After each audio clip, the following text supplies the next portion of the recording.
আমাদের ছোটোবেলায় আমাদের অনেক মরাল স্টোরি শোনানো হয়, যাতে বড় হয়ে আমাদের চারিত্রিক গঠন সুন্দর হয়। সেরকমই একটা স্টোরি আমি আমার স্কুলের সিলেবাসে ছিল, সেখানে পড়েছিলাম। এই গল্পটার মধ্যে দুটো চরিত্র। একজন হচ্ছেন রাইটার, যিনি হচ্ছেন মনিব, আর একজন হচ্ছেন তার হাউস হেল্পার, তার ভৃত্য। সেই মনিবটি তার ভৃত্যের ওপরই তার সংসারে পুরো দায়িত্ব দিয়ে রেখেছেন। সেই ঘরের দেখাশোনা করে, বাজার হাট সব কিছু করে। তো রোজই যখন সেই ভৃত্যটি বাজার করতে যায়, মনিবের থেকে টাকা নিয়ে যায়, 500, 600, 1000 যাই হোক। সেখান থেকে সে রোজ কিছু কিছু টাকা সরায়। বাজার করে যখন ফেরে তখন কিছু কিছু টাকা সে সরায়। সেটা তার মনিব বুঝতে পারতেন। দীর্ঘদিন ধরে এই ঘটনাটা যখন চলছিল, সে একটু একটু করে টাকা সরাচ্ছিল। একদিন সেই রাইটার ভদ্রলোক মনিব কী করলেন, অনেকগুলি টাকা তুলে আনলেন। ব্যাংকের থেকে অনেকগুলি টাকা তুলে এনে আলমারিতে রাখলেন। রেখে আলমারির চাবিটা বালিশের তলায় রেখে দিলেন।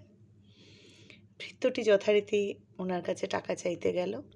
উনি সেদিন তাকে বললেন যে, আমার বালিশের তলায় চাবি আছে, তুমি সেই চাবিটা নিয়ে আলমারিটা খোলো, সেখানে টাকা রাখা আছে, ওখান থেকে তুমি টাকা নিয়ে বাজার করে নিয়ে আসো।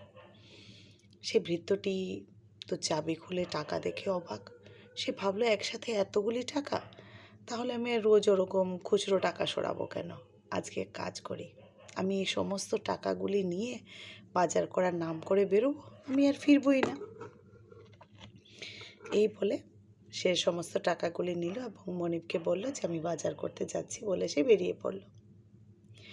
বেরিয়ে কিছু দূর যাওয়ার পর হঠাৎ করে তার মনের একটা পরিবর্তন হলো। সে ভাবলো যে, আমি যে বাড়িতে রয়েছি, যার খাচ্ছি পড়ছি, আমি তো অনেক দিন ধরেই টাকা সরাচ্ছি, তারপরও উনি কতটাখানি বিশ্বাস করে আমাকে সেই আলমারির চাবিটা দিয়ে দিলেন। উনি জানতেন যে ওখানে এতগুলি টাকাও আছে, আমি তার বিশ্বাসটা কি ভাঙব? এইবারে সেই ভৃত্যের মধ্যে কিছুটা পরিবর্তন হলো, তার মানসিক পরিবর্তন হলো। সে বাড়ি ফিরে আসলো, বাজার টাজার করে এসে আলমারির চাবি খুলে যথারীতি জায়গা মতো টাকাগুলি রেখে দিল। মনিব মনে মনে হাসলেন। তাও উনি একবার পরীক্ষা করার জন্য চাবি খুলে দেখলেন যে টাকাগুলি ভেজা। সেদিন বৃষ্টি পড়ছিল। উনি সবই বুঝতে পারলেন। যাই হোক, এই ছিল গল্পটা, যার মরাল ছিল যে বিশ্বাস কখনো ভাঙতে নেই। কেউ যদি আপনার উপরে বিশ্বাস করে, তার মর্যাদা দেবেন। মানে এটাই আমাদের শেখানো হয়েছিল। আমি অনেক গল্পই পড়েছি ছোটোবেলায়, বড় হয়েও পড়েছি। এই গল্পটাকেই যেন না আমি আমার জীবনের আদর্শ করে নিয়েছি। আমি আপনাদের সাজেস্ট করব না যে আপনারাও কাউকে এরকম জেনে শুনে কাউকে বিশ্বাস করুন, তার ফল খারাপও হতে পারে। যাই হোক, অনেক দিন পর আমার আবারও এই গল্পটা মনে পড়লো, তাই বললাম আপনাদের।